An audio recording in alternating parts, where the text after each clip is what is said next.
semua, salam sejahtera Malaysia. Hai semua, salam sejahtera Malaysia. Hai semua, salam sejahtera Malaysia. Hai semua, salam sejahtera Malaysia.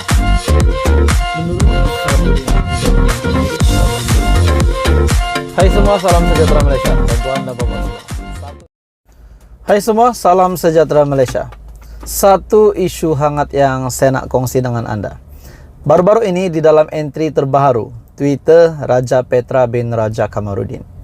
Satu post terkini ataupun entry terbaru daripada Twitter RPK yang sangat mengejutkan saya dan saya nak kongsi dengan Anda.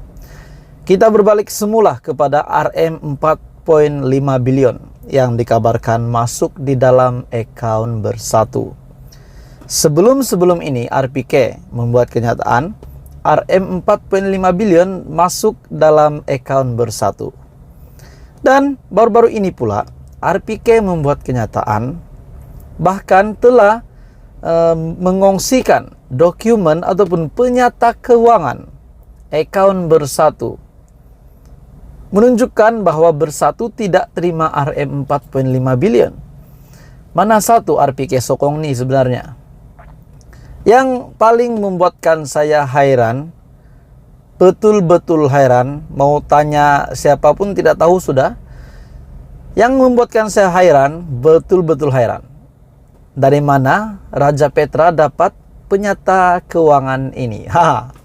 Dari mana RPK dapat? Anda boleh lihat di Twitter RPK, di mana beliau telah mengongsikan satu link, dan sekiranya Anda tekan link itu, Anda boleh lihat penyata keuangan untuk akaun Parti Pribumi Bersatu.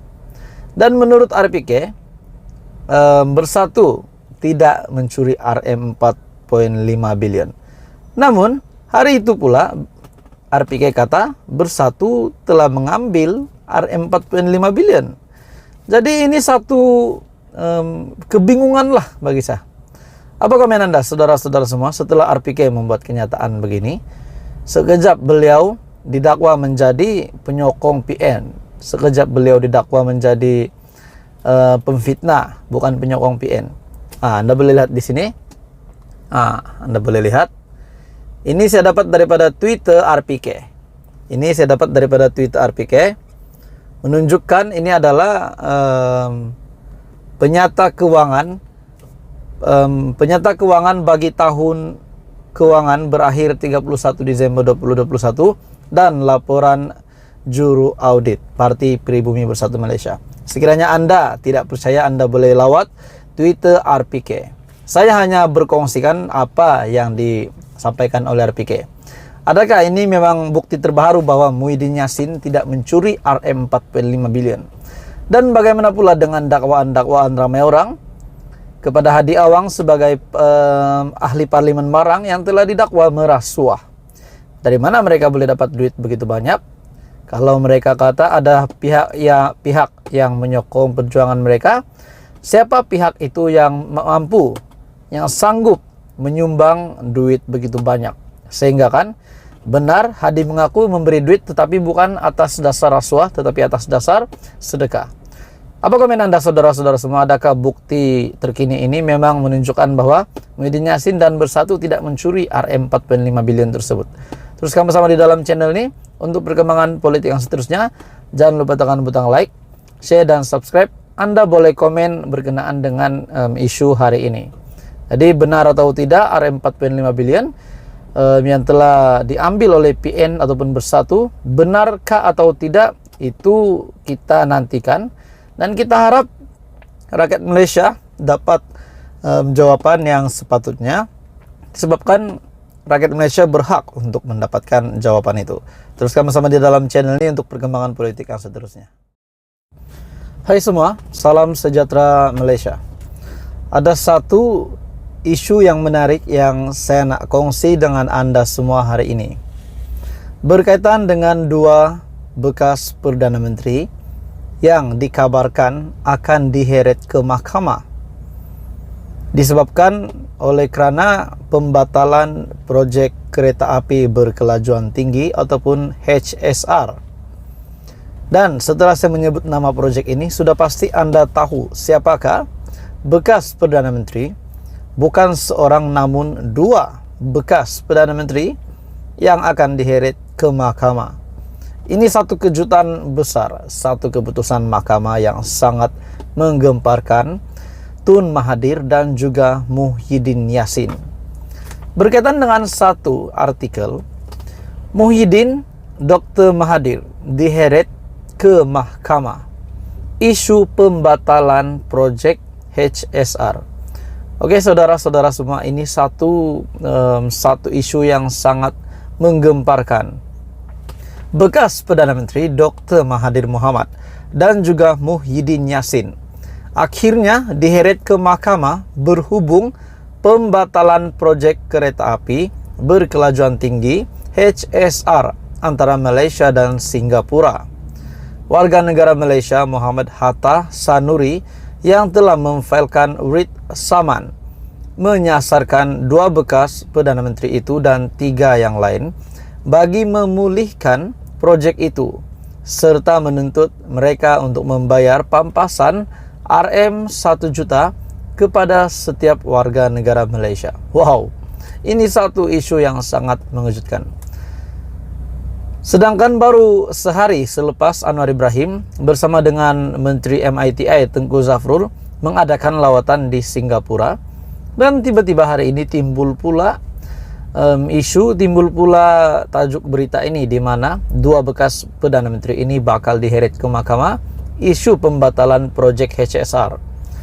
Menurut salinan kertas kausah yang difailkan di Mahkamah Tinggi di Kuala Lumpur pada 30 Desember tahun lepas, plaintiff yang menamakan bukan sahaja Mahathir dan Muhyiddin sebagai defendant pertama dan juga defendant kedua, tetapi juga turut menyenaraikan bekas menteri di Jabatan Perdana Menteri yang bertanggung jawab terhadap ekonomi, yaitu Mustafa Mohamed, bekas Menteri Pengangkutan Wee-Ka Siong, dan Kerajaan Malaysia sebagai defendant ketiga, keempat dan kelima. Wow, bukan saja kedua mereka yang bakal diheret ke mahkamah, namun termasuk dua juga nama pemimpin yang memang dikenali, yaitu Mustafa Mohamed serta Menteri Pengangkutan bekas Menteri Pengangkutan pada ketika itu, yaitu Wee-Ka Siong.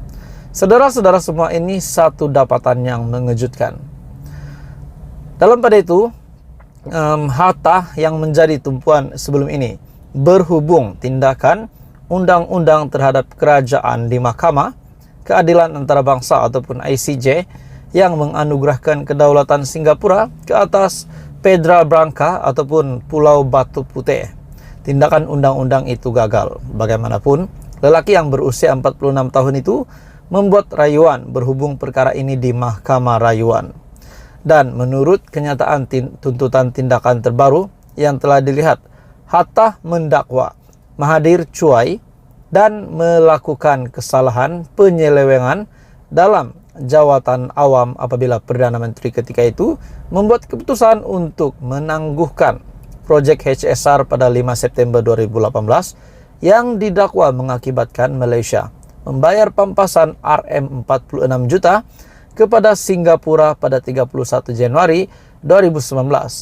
Plaintiff juga mendakwa bahwa Muhyiddin Yassin juga melakukan kecuaian dan penyelewengan dalam jawatan awam sebagai Perdana Menteri ketika itu dengan menamatkan proyek HSR pada 31 Desember 2020, dan ini menurutnya menyebabkan Malaysia membayar lebih RM320 juta sebagai pampasan kepada Singapura pada 2021 untuk pembatalan perjanjian dua hala antara kedua-dua negara.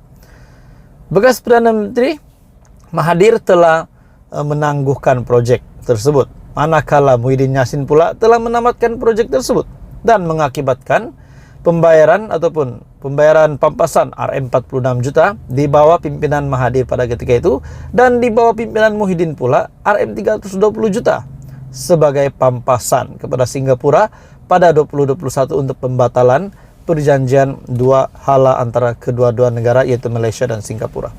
Saudara-saudara semua, ini satu dapatan yang sangat mengejutkan. Apa komen Anda? Ini memang satu kejutan besar kepada Malaysia. Saudara-saudara semua, teruskan bersama di dalam channel ini untuk perkembangan politik yang seterusnya. Jangan lupa tekan butang like, share, dan subscribe.